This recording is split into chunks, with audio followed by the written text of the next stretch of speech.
João, Evangelho de João, capítulo 1, a partir do versículo 43.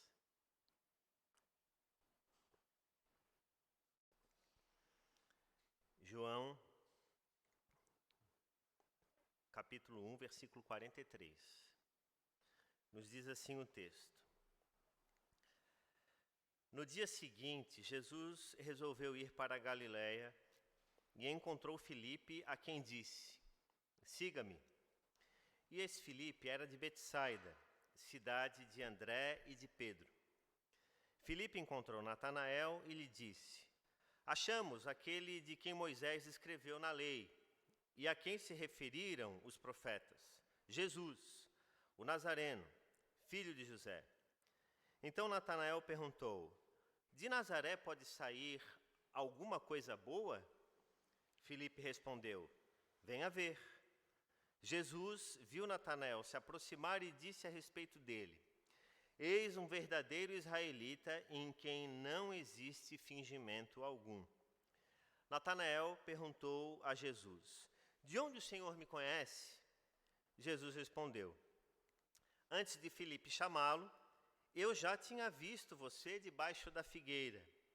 Então Natanael exclamou: "Mestre, o Senhor é o Filho de Deus. O Senhor é o Rei de Israel." Ao que Jesus lhe respondeu: "Você crê porque eu disse que tinha visto você debaixo da figueira? Pois você verá coisas maiores do que estas." E acrescentou: em verdade lhes digo, que vocês verão o céu aberto e os anjos de Deus subindo e descendo sobre o Filho do Homem. Vamos orar mais uma vez? Senhor, suplicamos a Tua palavra e nos colocamos com humildade diante dela, pedindo a iluminação do Teu Espírito mais uma vez. Nós te pedimos isso em nome de Jesus. Amém. Hoje eu gostaria de falar com a igreja sobre esse tema, procurando discípulos.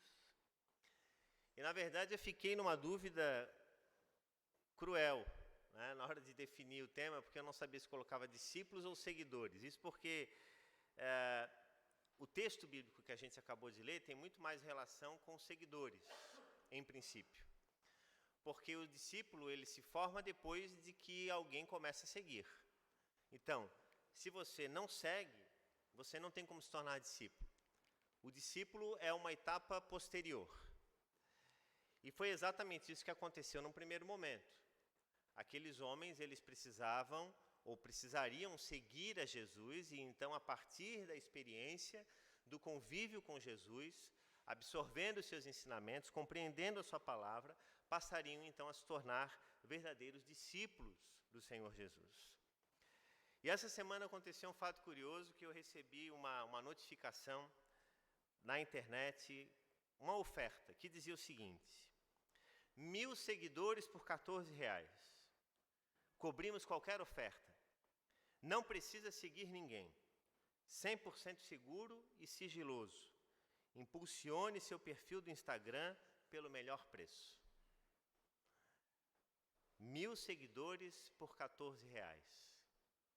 Aí quando eu olhei aquilo, seguidores comprados por R$14, eu fiquei pensando, olha que tempo é esse que a gente está vivendo.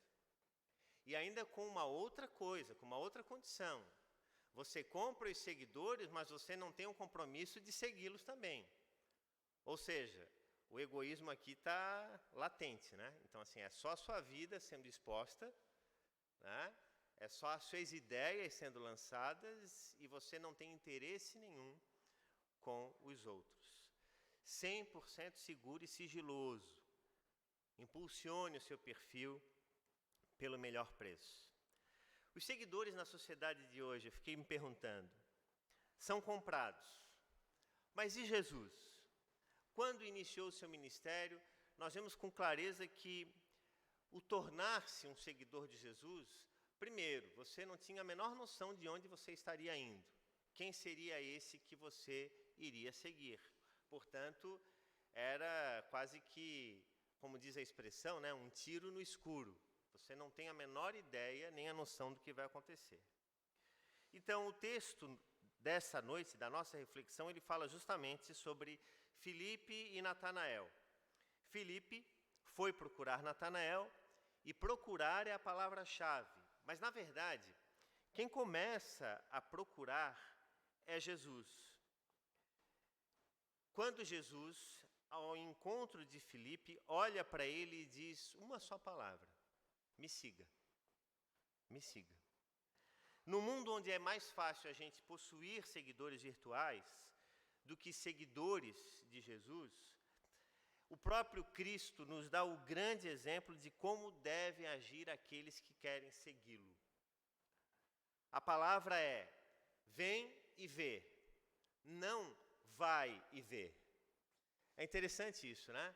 Porque os seguidores da atualidade, eles dizem assim: faça isso, vá naquele lugar, compre isso, acumule aquilo. E na lógica de Jesus é: venha e eu te levo para mostrar, para você ver. E Filipe, motivado por isso, vai ao encontro de Natanael e diz: olha, achamos aquele de quem Moisés escreveu na lei e a quem se referiram os profetas, Jesus, o Nazareno, filho de José. E então surge de Natanael: de Nazaré pode surgir alguma coisa boa? E então Filipe responde. Ele não diz: vai lá e veja. Ele diz: vem comigo e veja.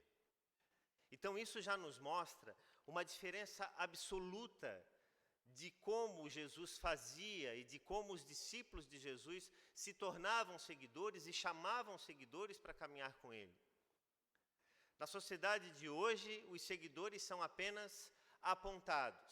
Faça isso, compre isso, se direcione àquele lugar, àquela realidade. Os discípulos de Jesus convidam pessoas para caminhar. A reação de Natanael é interessante porque ele diz que de Nazaré não poderia surgir nada de bom. Como que de Nazaré vai vir algo de bom? E Filipe foi extremamente sábio, porque ele não parou para discutir com Natanael, dizendo: não, você está equivocado, tem muita coisa boa que vem de Nazaré. Ele simplesmente diz: olha, se você tem dúvida quanto a isso, venha e veja. Venha comigo e você vai confirmar. Então, essa passagem bíblica, ela nos aponta para um fato inquestionável. Por melhor que sejam os nossos argumentos, por melhor que sejam as nossas palavras, por melhor que seja o nosso conhecimento bíblico e teológico, nada substitui, nada supera o testemunho real e visível, material, de quem é um verdadeiro seguidor de Jesus. A expressão, portanto, é: venha e veja. E o Evangelho de João, ele de maneira assim magistral, e eu gosto bastante do Evangelho de João, pela sua simplicidade e objetividade com que ele trata sobre os milagres de Jesus. Esse quarto evangelho, ele não menciona sobre o nascimento de Jesus, o seu batismo, as suas tentações, ele não diz nada a respeito da última ceia, nada do Getsemane, nada sobre a ascensão.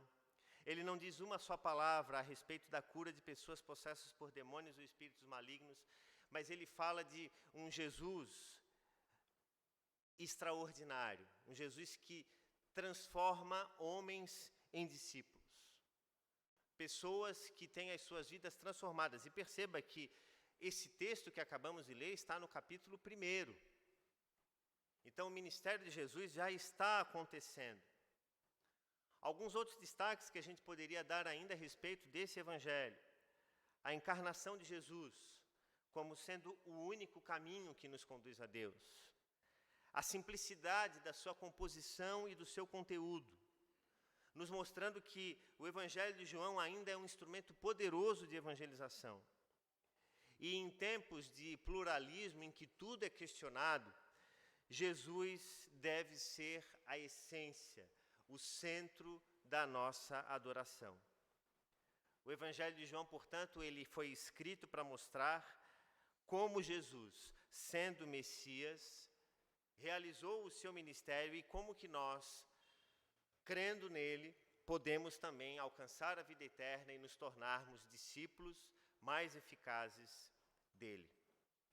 O melhor argumento que eu e você podemos usar, portanto, na evangelização, quando nós chamamos as pessoas para caminhar com Jesus, não é dizer, vá lá e faça. Eu, por exemplo, tive uma época da minha vida, especialmente assim da adolescência, início da juventude, que eu gostava demais dos embates teológicos, das discussões. Vamos discutir sobre teologia. Eu tenho um excelente argumento aqui para apresentar a você e você não vai ter como refutar o que eu tenho para te dizer. Mas depois os anos vão passando e a gente vai percebendo que esse tipo de discussão é vazia, que não leva a lugar nenhum. Nicodemos, por exemplo, que era membro do Sinédrio, um homem importantíssimo ao tempo de Jesus, uma figura renomada, reconhecida dentro da sociedade, poderia ter discutido claramente sobre aquilo que ocupava o seu coração e a sua mente com outros homens que caminhavam com ele dentro do Sinédrio. Mas ele vai na calada da noite, no momento em que ninguém poderia vê-lo e sequer julgá-lo por esta sua ação, e procura Jesus para conversar com Jesus. Então, é interessante notar que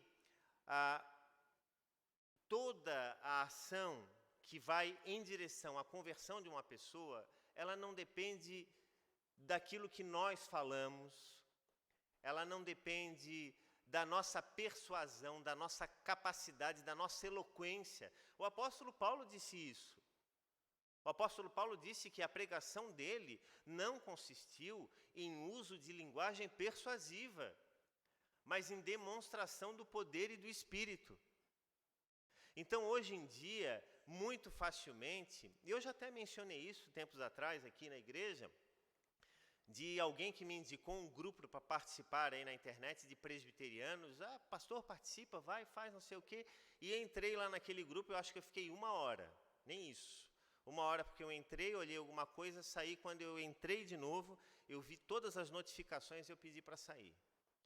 Tanta discussão vazia, tanta discussão sem significado, sem propósito, eu fiquei assustado. Eu disse, as pessoas estão discutindo daqui a pouco, mais um pouco, qual era o tipo de taça que Jesus usou na última ceia. E não estão conversando, não estão pensando nem refletindo sobre o que é que significa a última ceia como testemunho perpétuo da obra de Cristo no mundo. Ou como que isso vai impactar ou melhorar a vida das pessoas. Então, os discípulos de Jesus, aqueles que são seguidores de fato de Jesus, não devem tanto se ocupar com a forma, mas devem se ocupar mais em que medida ou de que maneira esse evangelho ele está atuando e transformando a vida das pessoas. Então, conduzir pessoas a Cristo, esse deve ser o nosso propósito. Agora, faça o seguinte exercício, traga sua mente agora, para quantas pessoas você já falou de Jesus ao longo da sua caminhada de fé? Para quantas pessoas você já teve a oportunidade de ser uma referência sobre Jesus no seu local de trabalho? Ou na sua vizinhança, ou na sua família, quem sabe? E é interessante porque muitos métodos de evangelização extremamente eficientes são usados para levar pessoas a Cristo. Mas esses métodos evangelísticos, eu sempre fico pensando, eles não podem ser transformados em regras. Mas também nós não devemos ignorá-los. Mas os métodos validados para levar e conduzir pessoas a Jesus, nós encontramos biblicamente. E do encontro de Filipe com Natanael, nós temos um exemplo claro de alguém que fala a respeito da obra de Jesus, de alguém que convida alguém, de uma pessoa que convida outra para caminhar com Jesus, mas que não usa de eloquência, não se utiliza de retórica, não se utiliza de falação. Ele simplesmente diz, vem e veja. E olha que a internet hoje em dia é um campo minado para isso. Porque as pessoas elas têm assim uma necessidade gritante, absurda de exporem as suas ideias, de defenderem as suas ideias. E a pergunta que a gente sempre deve se fazer é: em que medida os meus pensamentos, as minhas reflexões, as minhas ideias, elas vão de fato mudar a vida das pessoas? O que será que as pessoas elas precisam de fato ver de mim como discípulo de Jesus? Será que mais daquilo que eu falo ou mais daquilo que eu faço? Porque isso é mais relevante no mundo que a gente vive. Porque falar por falar, irmãos e irmãs, o mundo está saturado, está cheio. O que nós mais encontramos na sociedade de hoje em dia são os falastrões. Pessoas que falam de tudo e sobre tudo, e todo mundo hoje é um pouco mestre, chefe de cozinha, cientista político, coaching de saúde. Todo mundo tem um pouquinho disso, né? Volta e meia a gente encontra alguém defendendo muito sobre isso, porque na era que a gente vive, no momento que a gente vive, parece que todo mundo tem essa necessidade. Não que nós não possamos expor ideias, pensamentos e palavras, de modo algum.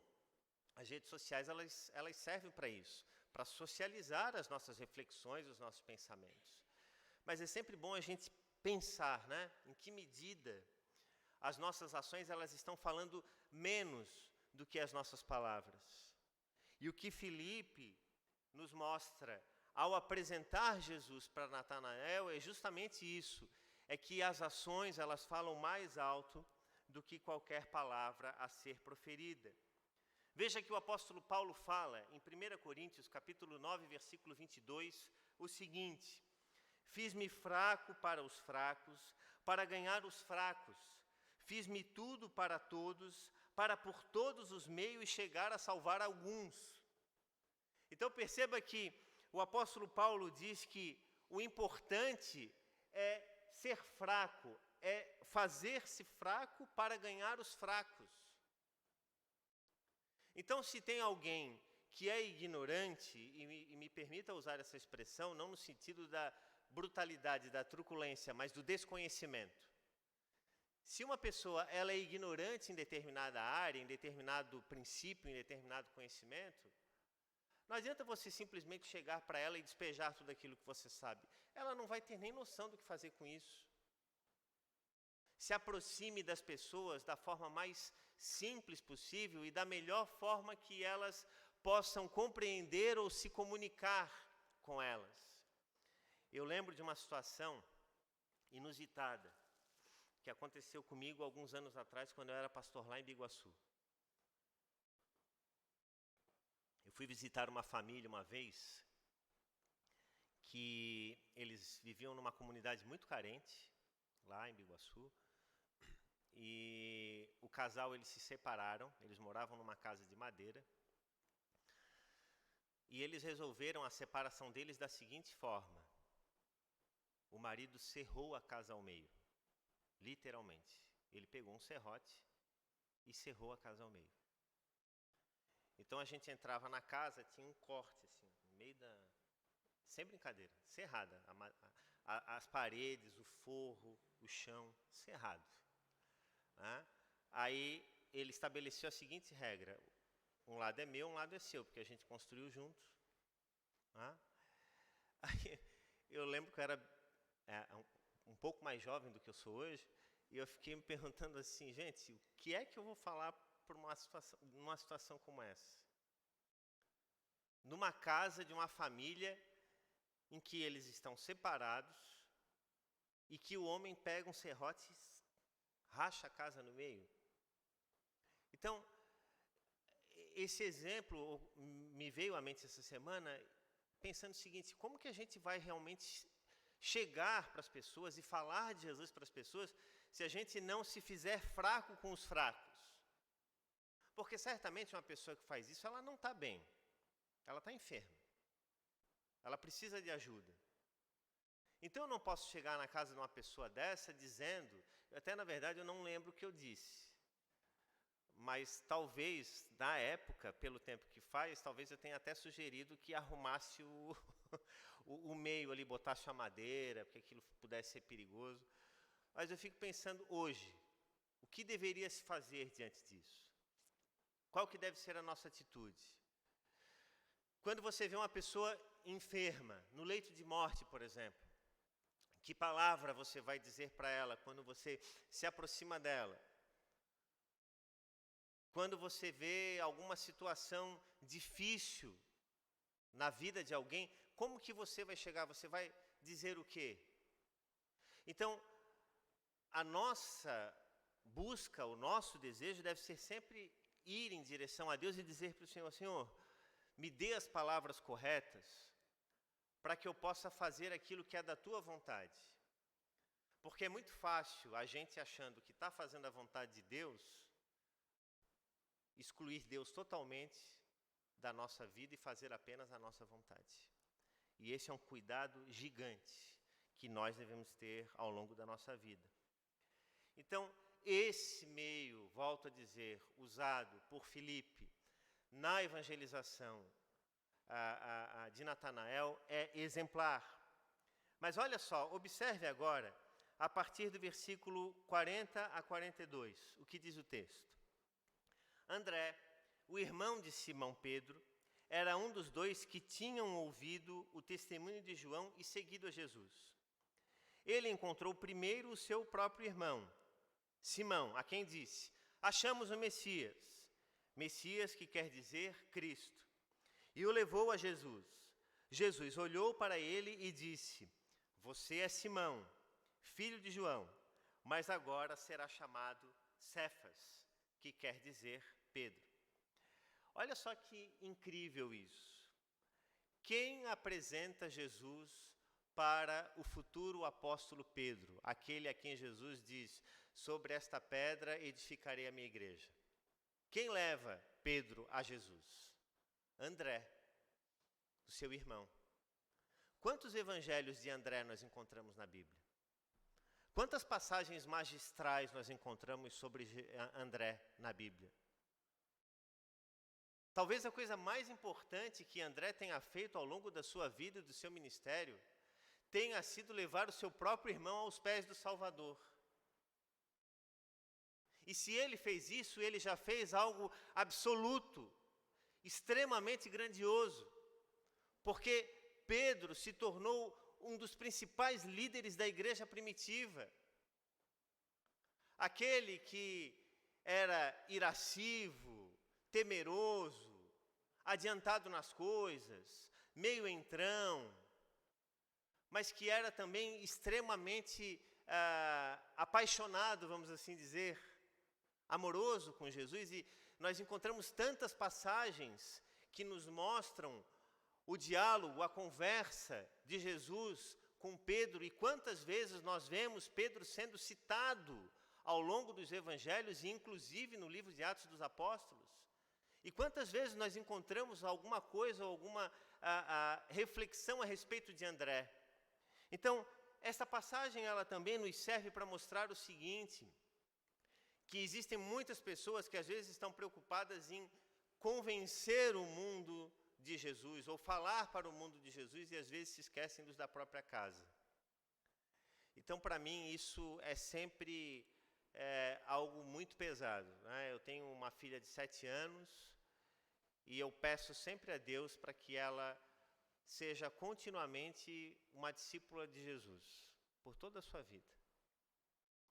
Mas isso é uma coisa que vai acontecer dentro da vontade de Deus e naturalmente, com as experiências dela. O meu papel com a mãe dela, com a Renata, é buscar fazer com que ela se torne cada vez mais próxima de Jesus. Então, nós trazemos ela na igreja, nós investimos, vamos para um encontro de crianças descascar batata lá, eu imagino que seja isso, no fim de semana. Mas para quê? Para que ela vá para o encontro, para que ela se envolva, para que ela veja aquilo como algo importante. É isso que os pais fazem. É isso. É isso que os pais fazem mesmo quando os filhos já saíram de casa. Então, o que adianta eu, Mateus, ser pastor, querer falar de Jesus para o mundo inteiro e perder os da minha própria casa. Não criar condições para que Jesus seja uma realidade dentro das paredes da minha casa. Não faz sentido algum. Então, se eu tiver que ser pastor, que eu seja primeiro pastor dos da minha casa, da minha família. Assim como André levou o seu irmão Pedro aos pés de Jesus, que eu e você possamos nos ocupar também de levar esse evangelho àqueles que pertencem à nossa casa.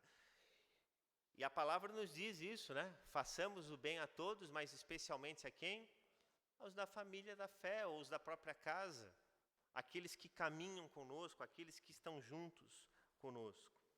Então, testemunhar para pessoas aquilo que Cristo tem feito na nossa vida. Não basta apenas que a gente aponte e diga, lá está o Salvador, é preciso que a gente diga, venha que eu vou te levar para mostrar quem é o Salvador. E o verdadeiro discipulado, irmãos e irmãs, ele acontece dessa forma. Nós convidamos pessoas e caminhamos com elas, e isso demanda tempo, dedicação. Não é uma coisa simples. E muitas vezes você investe tempo com pessoas e se decepciona com pessoas, porque às vezes você dedica horas, dias, meses, e você acha que está indo tudo bem, e de repente vem a notícia de que essa pessoa ocupou ou foi para um lugar totalmente diferente daquilo que você tinha projetado. O apóstolo Paulo passou por essa experiência quando falou sobre Demas, quando disse que ele amou o presente século e o deixou. E tantas outras situações que nós poderíamos citar, de homens e mulheres que investiram tempo para que outros homens e mulheres se tornassem discípulos de Jesus e que no fim não deu em nada, mas Deus conhece o meu coração e o seu coração. E nós, portanto, somos instrumentos. Agora, o que vai acontecer dali para frente, isso é da exclusiva vontade e soberana decisão de Deus sobre a vida daquele que recebe o Evangelho. Quando Jesus viu Natanael chegando, ele fez uma afirmação a respeito do caráter de Natanael. Natanael chegando, Jesus olhou para ele e disse assim, eis um verdadeiro israelita em quem não há fingimento, ou quem não há dolo, em algumas outras versões. Jesus, quando vê, ou quando conversa com a mulher samaritana, ele fala de coisas a respeito da vida daquela mulher que ela nem sequer imaginava. Natanael, por exemplo, fica surpreso com o fato de Jesus falar que ele estava debaixo de uma figueira. E se a gente for dar uma olhada mais a fundo no que o texto pode nos ensinar, provavelmente essa figueira em que Natanael estava não foi uma figueira que Jesus passou e viu porque, quem era aquele homem debaixo de uma figueira, mas provavelmente um lugar de oração em que Natanael ia constantemente buscar a presença de Deus. Sabe aquele lugar, aquele quarto de oração em que nós vamos e oramos ou que buscamos a presença de Deus? De repente o que acontece com Natanael é assim, poxa, eu nunca vi esse homem, de repente ele revela diante de mim o meu lugar secreto. O lugar onde eu orava, onde eu busco a presença de Deus. Então, de fato, esse homem é o Filho de Deus, é o Deus vivo. E outra coisa, ele me chama de israelita, verdadeiro, em quem não há mentira, em quem não há dolo. E sabe Deus o quanto eu sou zeloso com isso. Tanto que, por exemplo, quando falam de Nazaré, eu digo, pode vir alguma coisa boa de Nazaré? Porque um verdadeiro israelita é extremamente bairrista. Só os que estão com ele é que são importantes e necessários. Então, num encontro rápido e simples que Jesus teve com Natanael, uma série de coisas foram desconstruídas ali. Por isso que o impacto que Natanael recebe ao ouvir essas poucas palavras de Jesus fazem com que ele se torne de fato um discípulo do Senhor. Então, quando nós nos aproximamos de Jesus, a nossa vida é esviscerada, ela é aberta, ela é exposta. E o Senhor conhece a nossa vida, e Ele, por conhecer a nossa vida, Ele não faz isso com o propósito de nos envergonhar. Porque a mulher que estava para ser apedrejada, Ele olha para ela e diz assim: mulher, onde estão os teus acusadores? Depois que Jesus desmascarou e todos foram embora. E ela diz: olha, Senhor, não ficou nenhum. Mas Jesus não diz assim, não lança sobre aquela mulher uma condenação. Jesus não chega para aquela mulher e diz assim: agora é a minha vez de te apedrejar. Jesus diz assim: eu também não te condeno, mas vai e não peques mais.